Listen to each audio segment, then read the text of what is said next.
Hey, what's up Aquamigos? How are you guys doing today? So earlier today, I went out to Lowe's and I bought some more of this construction adhesive. This is it right here. And we're going to go ahead and continue with the top of the koi pond's retaining wall. As you can see, I still have the umbrellas up because it's been so hot and sunny lately. And I probably haven't actually even worked on the pond in like 2 weeks because it's just been so hot. But I'm finally ready to get back to it. And by the way, guys, check this out. Since the last video I've posted, I actually added this little DIY filter in here. It's just a very small one to get some movement going in the water, and it's so funny because I've probably only had that in there for about 4 days, and the clarity of the pond has improved massively. I actually didn't think that the filter would even make a difference because it's so small, but the water is definitely a lot clearer than it was like even say a week ago. But anyways guys, enough chit chat, let's get down to business.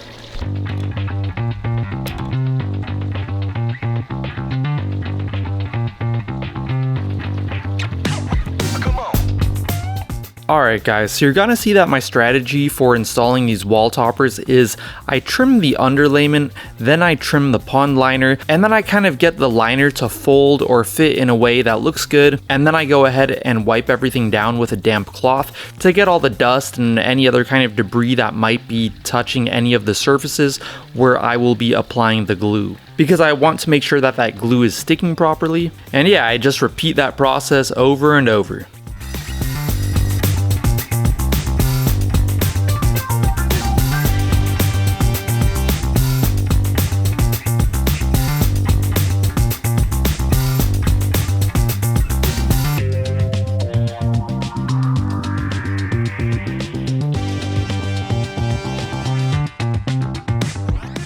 Alright guys, so I figured I'd do a little update, but the first thing I want to mention is that we're running into this weird thing right here where these two bricks kind of met up at a weird kind of point, and I'm not sure how that happened exactly. And then over here, you know, like I've kind of been talking about, I'm using an RPE liner, and this is one of those things that I think is an issue with the RPE liners. Like around the corners where it was really hard to make folds, the liner is just like bulging out. It doesn't want to like sit flat, it just wants to like bulge out, and it's kind of weird. Hopefully over time it'll like flatten itself out, but it's just kind of one of those like imperfections that I kind of don't really like, but whatever, it is what it is. And by the way, in case you're new here, all these gaps here like this, I will be filling those in with mortar, so those won't be there later. And then I am going to go ahead and stucco over everything, and when I do stucco over this, I'll go ahead and smoothen this out so that's not like a noticeable weird thing right there. Over here on the other side, I kind of wanted to skip this area because for the meantime I'm having these cinder blocks right here hold up my umbrella. That's how this umbrella is being supported. So I want to do this last. I'm gonna have to get something over here to hold that umbrella, maybe like a small table or something. We have one over here, I might actually use that. So it's looking like I don't have too many bricks left. I have maybe a couple good ones. I'm starting to notice a few of them have gotten cracked over time. Like this one is ready to crack at like any day now. Maybe it's because I keep stepping on them. This one's cracked, but we have about 5 good bricks left, so I'm gonna try to finish this up with those 5 last bricks. So yeah, let's just keep going.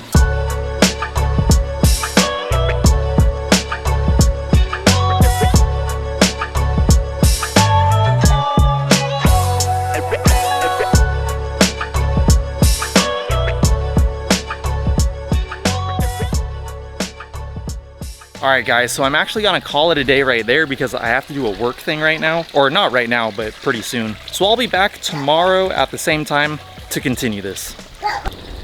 Hey, what's up Aquamigos? It's the next day and I'm back and I'm ready to get back to work on the pond. I went to Lowe's this morning and I got more concrete wall toppers so we can continue the job. But before we get started with that, I would just like to give a quick word from our sponsor for today's video, 8tree. These are the 8tree smart plugs, which allow you to control the power through these plugs with your smartphone through the Smart Life app. All you need to do is download the Smart Life app, create an account, and then hit the plus button in the top right of the screen to add a device. So I actually went ahead and set up 3 of the smart plugs on my aquarium filters. As you can see, I'm right here next to my 20-gallon tank, and if I take my phone and I just click the smart plug that I named 20-gallon filter, I'll go ahead and turn that off.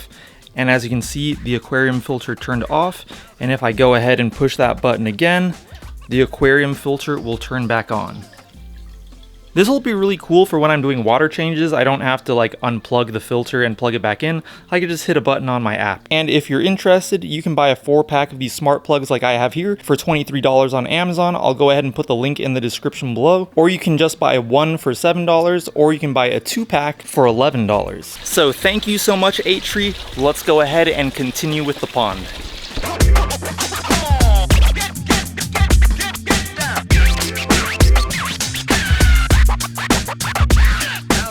So the cool thing about this stage of the pond build is that adding these wall toppers is really helping me see the finished pond in the horizon, and I feel pretty motivated to get it done. I know I still have a lot of work ahead of me. I just need to like make sure that I stay consistent.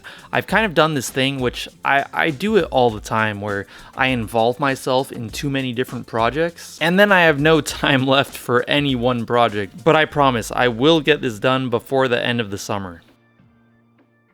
All right, Aquamigos, we are getting there. I'm ready to continue in a minute. I'm just taking a quick break, but it's looking like the way things are gonna have to go with this pond build is I'm just going to have to consistently come out here for like 2 hours in the afternoon, or evening I should say, like around this time, and work on the pond for like 2 hours because the heat now is pretty intense. I mean, right now it's 94 degrees Fahrenheit, which is pretty hot.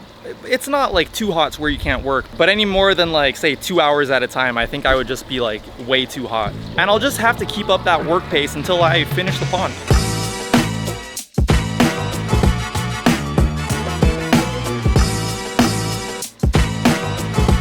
So after this, I pretty much need to add the mortar to fill in those gaps. I need to stucco the wall toppers, and then I need to do my pond filtration, and that's pretty much it, guys. Then I'll be done.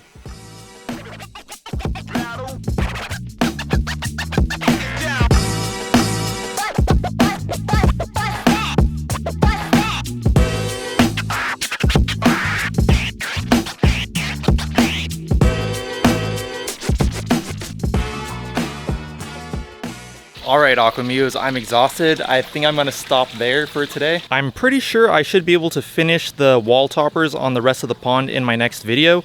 That corner over there has some pretty aggressive folds in it, so it's probably going to be a bit of a challenge, but at least I have some practice now, and I kind of know how to do it. But we'll get there, guys, I promise. As usual, guys, I would like to give a huge shout out to the Aquamigos. Thank you guys so much for watching. Thank you guys so much for the support. I really do appreciate it. If any of you would like a shout out in one of my upcoming pond build videos, all you have to do is leave a comment in the comments below with the word Aquamigo in it. It could be anything you want, as long as you use the word Aquamigo. I just want to give another huge shout out to 8tree. Sponsors like this like really help out. I think I've only had like one other sponsor ever on my YouTube channel. So thank you, 8tree, so much. That really does help me out. And as usual, guys, if you did like this video, I'd really appreciate it if you went down there and gave this video a like. If you are not yet subscribed and you would like to see more of my pond build progress, make sure to hit that subscribe button and also that bell notifications button. I'll go ahead and put my Instagram handle right here. I try to be active on there as much as I can, and I'll talk to you guys in my next video. Peace.